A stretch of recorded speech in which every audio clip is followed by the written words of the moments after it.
Okay, so as I mentioned in my listing, my request list over on Board Game Geek, and if you're not aware of that and interested in registering any information, any desires to see specific games, you should go visit there and thumb things.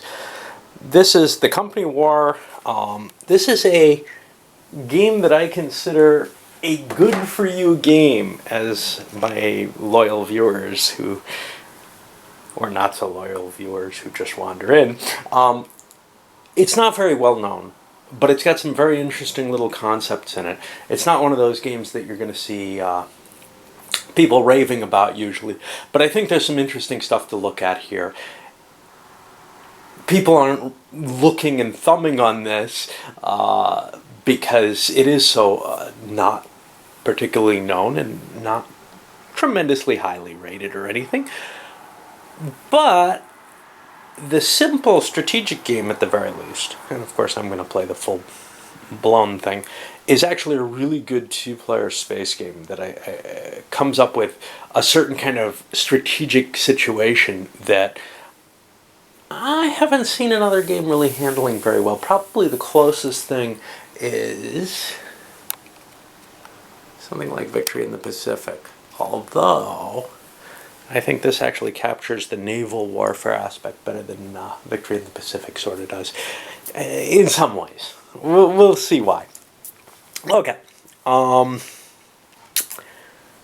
So, the backstory of this, I don't remember whether I read the book before I played the game or if I had the game and it led me to hunt down the book. The book, Down Below Station, and C.J. Chari may have done other books on this universe, I think she did.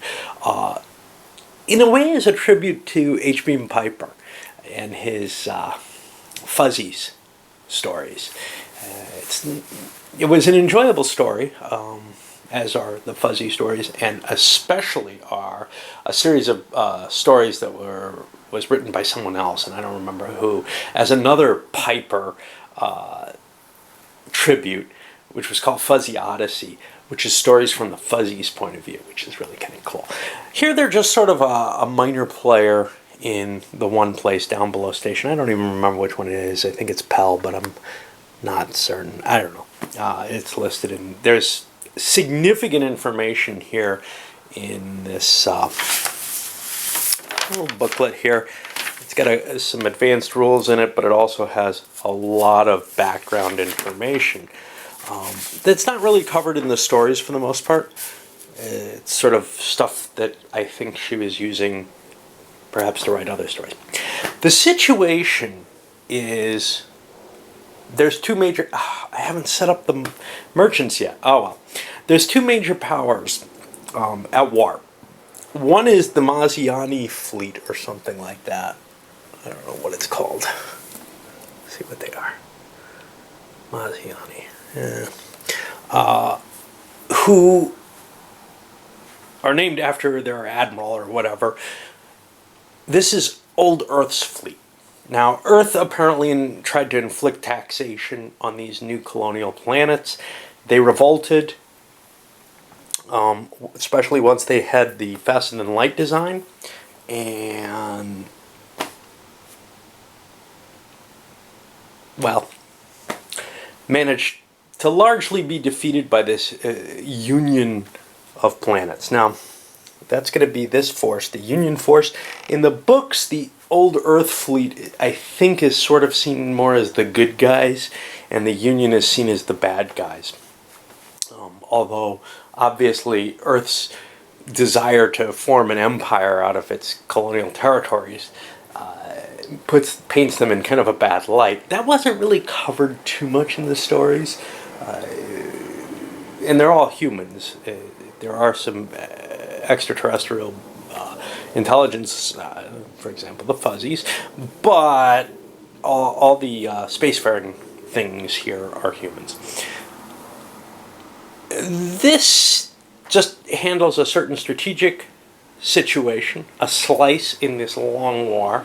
It's going to be only 8 turns long, and the objective is to collect up victory points. And you get victory points largely by just holding locations, garrisoning locations during the game. Again, kind of like Victory in the Pacific here in feel. Okay. Let's take a look at what we've got then. So, first of all, for the basic game, I've got the setup for the 2-player game, but there's 2 more players here. These are merchant players. I think they unbalance the game. And then there's one additional advanced rule, which is the tactical rules, which I think work fine.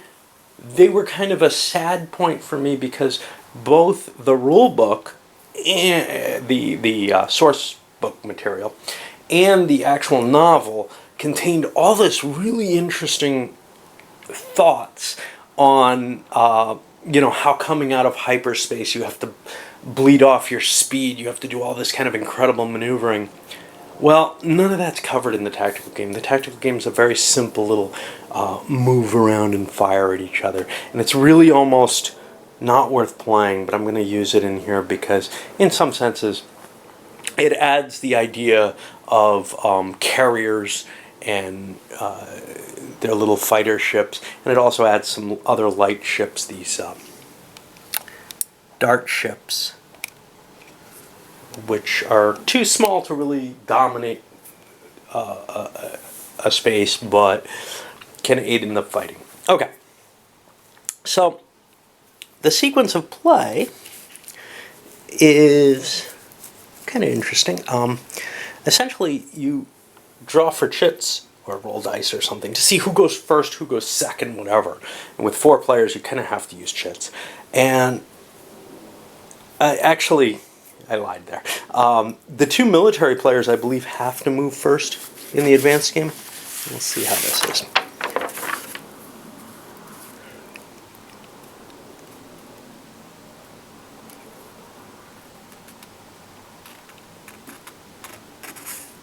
Yeah, I think so.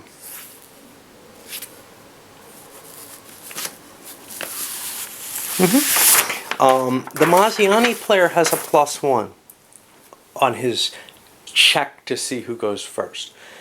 If he beats the Union player, he gets to choose which side has to go first. He doesn't have to go first himself. Sometimes there's an advantage either way. Likewise, the merchants have a roll-off, and the winner of that gets to decide who has the initiative. Now, all movement happens semi-simultaneously, which is to say, not simultaneously, but all the movement happens before you move on to the other phases, like combat. So one player moves, then the next player moves, so you can kind of run away from your opponent if they come to attack you if you're moving last. There may be negative disincentive for that.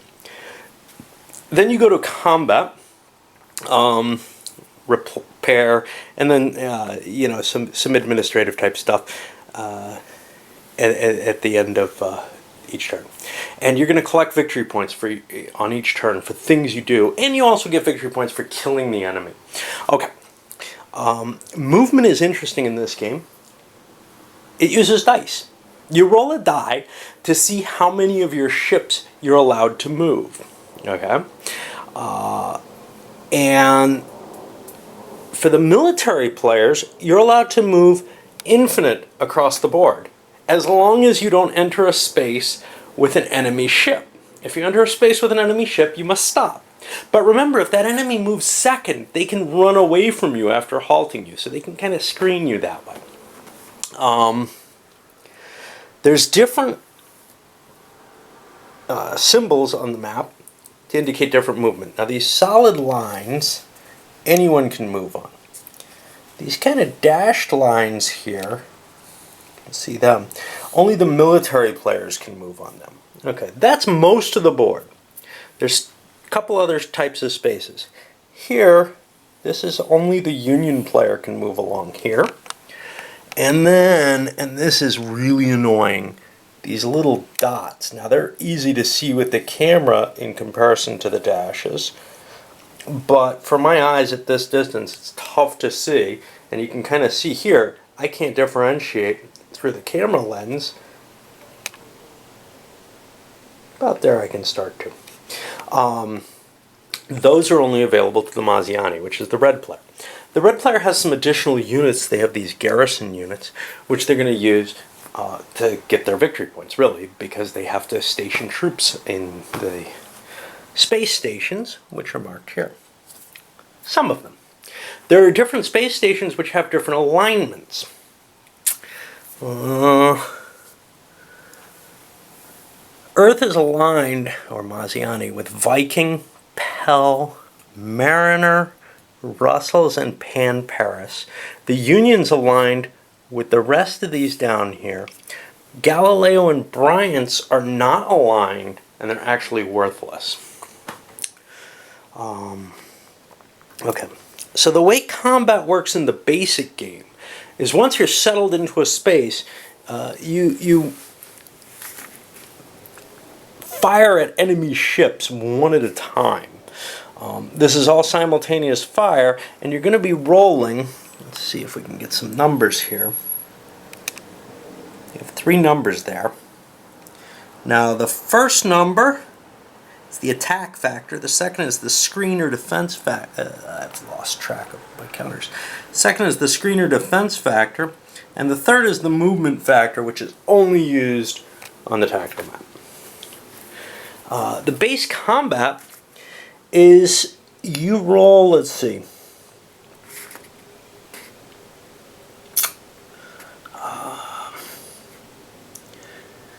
you roll 2 dice and you've got to get less than or equal to the attack factor in order to hit an enemy ship. So these carriers have an 8, but we can look over here and see these lighter ships have much smaller numbers. And when we get to the fighters, which I've got over here, they also have somewhat smaller numbers, as do the merchants, which are really all old converted warships at this point. So are the cruisers. They're old slow sublight ships that have been converted over to faster than light warships. Alright, let's see what else we got here. Now, if you get a hit, they're marked with, I got these little hit markers up here, and on the back side they have 2s. They indicate how many damages you have to save against. Now, I hate this kind of combat system, but that's okay. There aren't too many ships.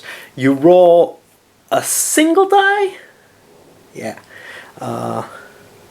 Yeah, 1 die. If you get equal to or less than the defensive screen, you avoid the hit. Now, the combat sequence continues, but after 2 full rounds of combat, ships can flee in the basic game. We'll get to the advanced game later, but when you flee a combat, you're placed off to a side of the jump point, heading down one of the lines, and you must move out of that jump point on your next turn. If you don't roll high enough to move all your ships, you can move all your ships that you rolled successfully as far as you like. All the rest of the ships that are fleeing can only move 1 jump point in their direction. Stations. If you decide to shoot at a station and you hit it, the space stations, you destroy it. Okay, they're that simple to kill, but there's a penalty for doing so. They're unarmed and unarmored. If there's any garrisons on them, they'll be destroyed with the station. If there's a garrison or these fighters on board a carrier, they're destroyed with the carrier. Now, I don't have these deployed yet. Later, as the game goes, I may start attaching them to the actual ships, just because right now I don't want to clutter the board too much. Okay. Alternatively, the Maziani troop garrisons, these things here, which have to be carried on a carrier, are destroyed if if 3 or more Union military ships of any kind, and that doesn't include dart ships, I don't think, stay at that garrison station after ship combat, and then they destroy the garrison. The garrisons are the only thing in the game that comes back, except for merchant ships, which also automatically come back. Garrisons come back one per turn. Ships have 2 sides. The first hit The first hit they take flips them over to a weakened value. That weakened value, then if it takes additional hits, is destroyed. But if you don't have, if your ship is just damaged, you're allowed to repair it. The Union player is allowed to repair 2 per turn at Cytine, his big base. 1 ship per game at Wyatt's, over here. And 1 ship per game at Fargon. And the Maziani can repair their ships at Mariner, 1 per turn. At Pan Paris, 1 ship per game. And that's Pell, 1 ship per turn. Sorry, Pell's up here. Okay. Garrisons essentially can be dropped off, not within combat, but and it doesn't really make a difference because if you lose the combat, well, it does because you can't safely drop them in place. They're picked up after combat's concluded. Now that's the basic game right there. Victory points are assigned for the Maziani for garrisoning their own Earth Company stations, the one that they ally with. If they have a carrier on the station, or if they have a garrison unit, they get 1 point per turn. Now they can start at Galileo, as well as the 2 places where I have them set up. The Union starts entirely at Cytine. The problem is Galileo's not worth any points. Okay. They get 3 points for having Maziani troops stationed at a Union planet, and they get per turn, and they get 1 point for every Union station that they have a carrier present at.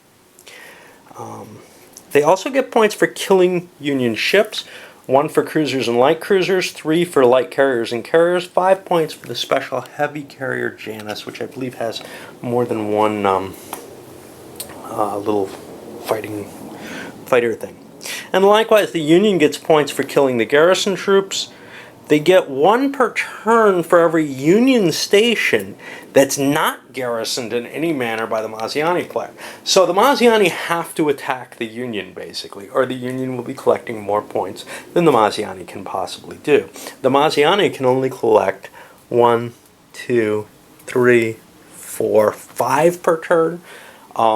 If they garrison everything of theirs with something, whereas the Union has 1, 2, 3, 4, 5, 6 per turn that they get for not being invaded. And that's assuming that the Maziani spread out and sit on all their territories, where the Union could kind of shoot them down for that.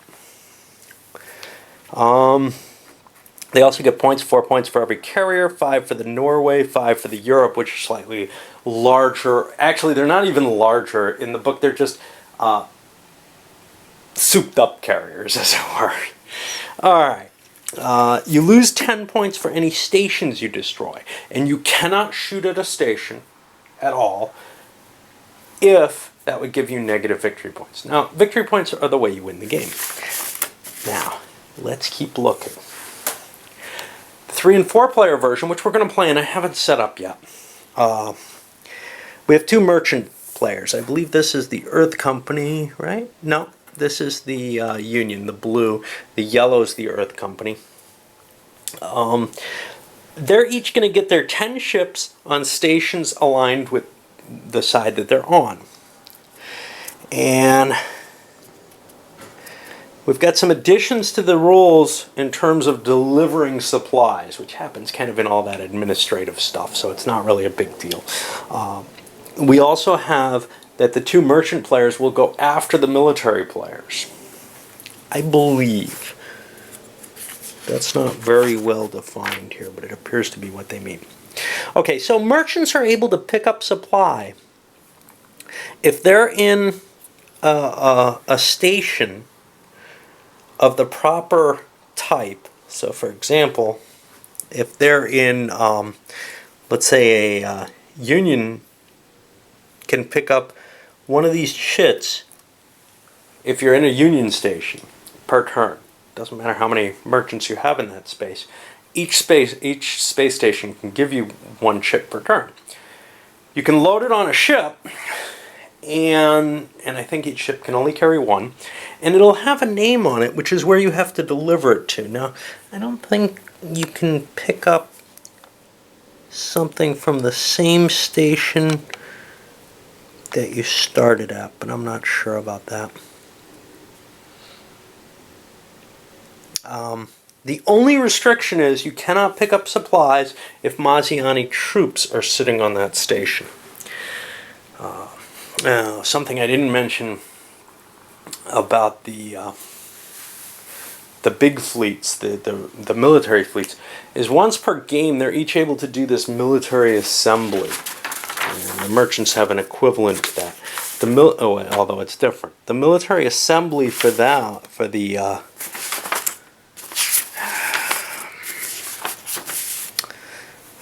military powers is that they get to roll 2 dice to see how many ships they can move. The military assembly for the merchants says, I believe they can move all their ships once per game. And again, these get triggered. But for the merchants, they have to all dump any supplies they're carrying. Merchant movement has a limitation. They're only allowed to move 3 spaces. And they can only move through military fleets if allowed to. Military fleets can't allow each other to move through one another, but they can allow merchants to move through. And that can involve some bribes. The merchant player doesn't need to repair his ships. They have a damage side. Instead, he gets a number equal to the number of eliminated in the preceding combat round. So he always gets his ships back at any station of his choice. And damaged merchants are repaired automatically at any station, with the exceptions at no cost. At side team, the Union military player can deny repair, and troop garrison stations, the Maziani can deny repair. Again, subject to possible bribes. The Maziani player doesn't get his repairs for free anymore, though. He gets the same repair rules, but he must have a supply counter in order to repair a ship, and he has to expend it. He's allowed to hold 5 supply counters off map that he's captured or been sold. Now, when merchants deliver supplies, they carry them to the jump point with the name of the station on it. These are picked at random. And they get victory points equal to the number on the supply marker.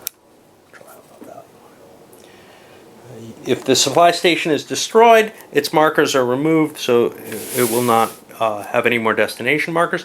Worse, its markers are removed if the Maziani are holding them. That's kind of a weird rule, which I don't like.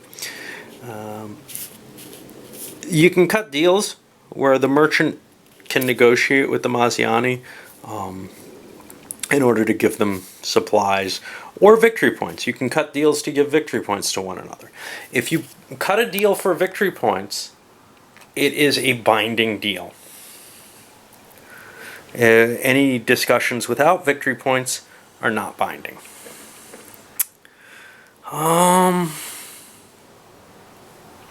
So, if you destroy a ship in combat, the player who destroyed the ship, if they hold the space?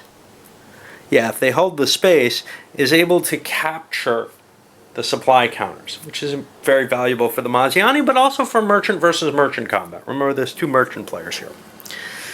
The merchants are going to get victory points for the supplies they deliver, and any traded victory points. Now, I believe that the merchants probably have the edge in the game. That was my understanding from prior solo games. So I kind of have this, okay, well, the military players are more interested in fighting each other, but they are also interested in preventing the merchants from doing too well. That would probably inhibit their political power. We'll get to the tactical rules in a moment. Okay, so on to the tactical rules. And they use this little map here. Now,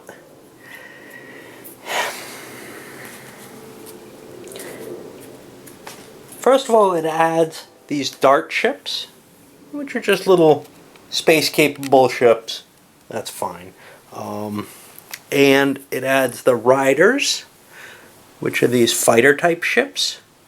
And it also adds up here in-system ships, which will be controlled by the merchants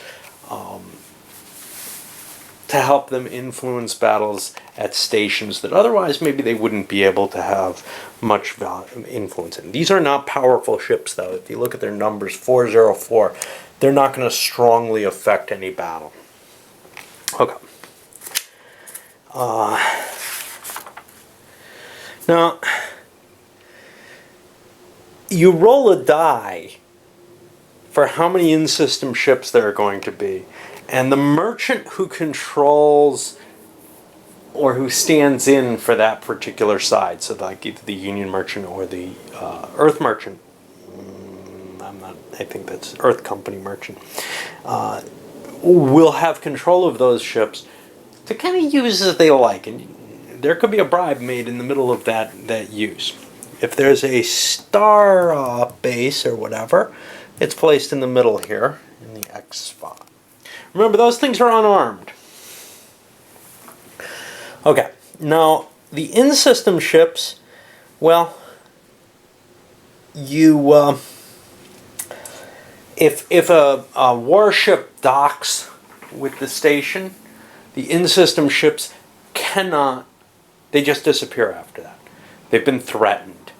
The decision is, oh, okay, you're threatening our base, you're threatening to destroy it, that's where we live, we're out of here.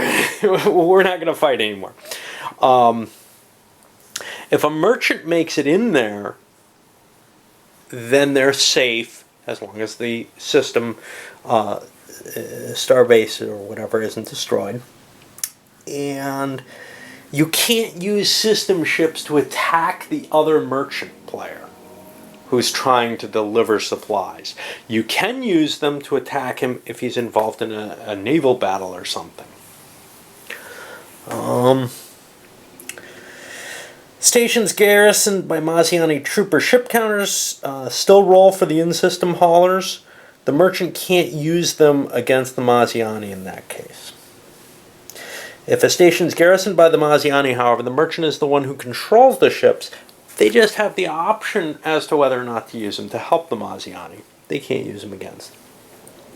The tactical combat, well, the station will be in the center, and players will come in on the tactical map at random on one of the spaces, on one of the sides of the map. So, you know, sometimes you'll end up close to one another, sometimes you'll end up across the map. Movement, ships have their movement factors listed on their counter, right? It costs 1 to move each hex. Facing matters. You face towards the hex side as shown here. And you can spend 1 movement point to rotate in your hex as far as you like. The weapons are lasers with a range of 5 hexes. You can fire at one target. Carriers and heavy cruisers have a second weapon, a particle beam with a range of 7 hexes. You can fire both weapons separately in the same turn. Now this is different from the basic game. In the basic game you get 1 shot. In this you have 2 different weapon systems that work at different ranges. Well, one's at longer range. And you get to roll them both.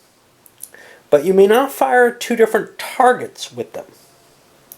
And it's only the carriers and heavy cruisers, and there are also light cruisers somewhere here. The CLs are light cruisers, of course. The CAs are heavy. Technically that's armored cruiser, but everybody used it for a heavy cruiser because that's what it was used for in World War II. Let's see. In-system starships and riders don't count towards the ships needed to destroy a garrison troop counter. You have a stacking that you're allowed of 2 ships per hex. Carriers and riders. The carriers can drop riders off. This doesn't cost the carrier anything. It costs the rider a movement point to move out of the hex the carrier's in. And I believe he's allowed to turn on that very first turn too. I'm not positive. Let's see. No. It costs the rider 1 movement point to be launched. and then it can move. So it doesn't actually get an extra hex out of that movement point. You can land on a carrier by moving into the hex with the carrier, and then you'll announce that it's landing. Otherwise, it's in independent flight. The riders can't fly on their own. I made a rule on this. It doesn't specify whether you can carry other people's riders or whether or not, if your carrier is destroyed, that it just loses, that you just lose it, or what. Oh no, here, wait. Riders must return and land on a carrier, or else they're destroyed. So yeah, so you can carry riders that aren't your own. How legitimate is that? Well, in the book it happens, but you would always try to land on your own, so I kind of played around with, yeah, you should probably try to land on your own. And that's about it. There are no victory points for the dark ships, riders, and in-systemers. It gives a little bit of something here, but it really isn't a very interesting tactical system. It's not one that I feel adds much to the game. I actually prefer the basic game to anything else. But I'm going to play the full one. I don't know. So I like to punish myself. Alright, I'll set up those merchants, and then we'll get started.